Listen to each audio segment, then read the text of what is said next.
les petits chats, je suis contente de vous retrouver aujourd'hui puisque je vais vous parler, alors ça va être une vidéo assez courte, puisque je vous parle d'un livre audio pour enfants. Donc c'est un tout petit, une petite partie en fait du récit, puisqu'en fait dans celui-ci il y en a 4 et moi je vais vous en parler que d'un seul, que j'ai reçu donc grâce à la maison d'édition Ex Aequo, que j'adore du fond du cœur, que vous savez, qui revient régulièrement sur ma chaîne parce que je suis vraiment trop fan.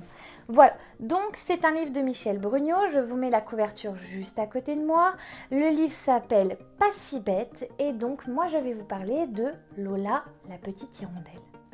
Dans celui-ci, j'ai adoré parce que c'est une petite hirondelle qui va un petit peu s'égarer de son troupeau. Il va lui arriver quelques péripéties, mais ça se finit très bien pour elle. Et il y a une morale, hein, comme dans tous les livres pour enfants.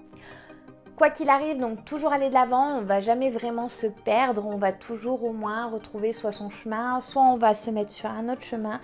Mais voilà, c'est une très très belle histoire. La voix est posée. Ce que j'ai aimé, c'est ces petits bruits de fond de temps en temps.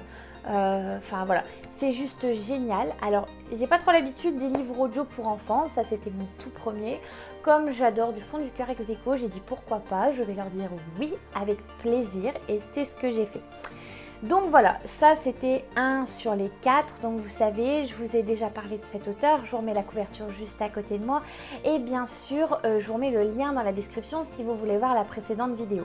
Donc la précédente vidéo, ce n'était pas sur un audio-livre, mais c'était sur un livre papier et je trouve ça aussi intéressant de pouvoir proposer l'audiolivre pour enfants puisque certains parents peuvent être dyslexiques ou avoir beaucoup de mal à lire à l'oral et donc c'est vrai que pour une lecture enfant, si on trébuche sur des mots, c'est pas pareil pour l'enfant, il va pas être transporté dans cette histoire de la même façon, c'est ça que je veux dire. Donc je trouve ça très très sympa, que ce soit aussi par exemple pour les parents qui sont malvoyants, qui veulent quand même donner des histoires à leurs enfants, c'est vraiment super.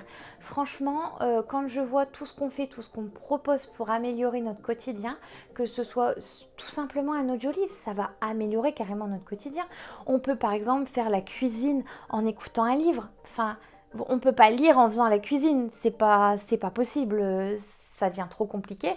Donc voilà, c'est ce genre de choses que j'aime beaucoup parce que ça nous permet de nous évader au quotidien, même si on est quelqu'un de très pris ou une maman de famille nombreuse ou un papa débordé par les enfants ou par le boulot ou par quoi que ce soit. L'audiolivre, c'est une façon aussi de pouvoir continuer à rester dans nos histoires, découvrir de nouvelles choses, de nouveaux univers, de nouvelles lectures tout simplement grâce à ça. Voilà les petits chats, en tout cas je remercie encore beaucoup la maison d'édition de m'avoir procuré ce livre qui est toujours très émouvant avec des rebondissements, qui est assez court pour les enfants pour permettre justement de le faire même en plusieurs fois hein, parce que ça s'arrête de temps en temps pour faire comme des chapitres. Donc voilà, vous n'êtes pas obligé de le faire en une seule fois, il peut être fait en plusieurs fois, en plusieurs soirs, ça pose aucun problème. En tout cas, je vous remets le lien dans la description si vous souhaitez vous procurer le livre. Et je remercie encore 1000 fois la maison d'édition Ex Aequo de m'avoir contacté pour pouvoir vous faire découvrir ce nouveau concept chez Ex Aequo. Oui, il n'arrête pas de progresser, d'innover et je trouve ça vraiment super. Toutes les maisons d'édition ne le font pas encore et c'est vraiment génial. En tout cas, super à eux. Je leur tire carrément mon chapeau et je suis sûre qu'ils vont encore nous faire plein de belles et magnifiques surprises que je vous partagerai avec grand plaisir. Voilà les petits chats, en tout cas j'espère que la vidéo vous a plu. N'hésitez pas à me contacter si vous avez des questions. Personnellement, les audiolivres, moi je les fais avec mon portable puisque je suis sur iPhone, donc c'est assez compatible avec beaucoup de choses. Je pense qu'on peut le faire aussi sur ordinateur, ça ne pose pas de problème dès l'instant où on a le fichier. Voilà les petits chats, en tout cas j'espère que ça vous a plu. Je vous ai dit ça serait une petite vidéo assez courte puisque je ne peux pas vous en dire trop parce que je vais vous dévoiler l'histoire. En tout cas, j'aime beaucoup le style d'écriture ou d'écriture carrément hein, de l'auteur, même si il nous est lu en audio-livre, il a été écrit à la base. C'est encore une super découverte. N'hésitez pas à me dire ce que vous en avez pensé les petits chats. Gros bisous, à la semaine prochaine.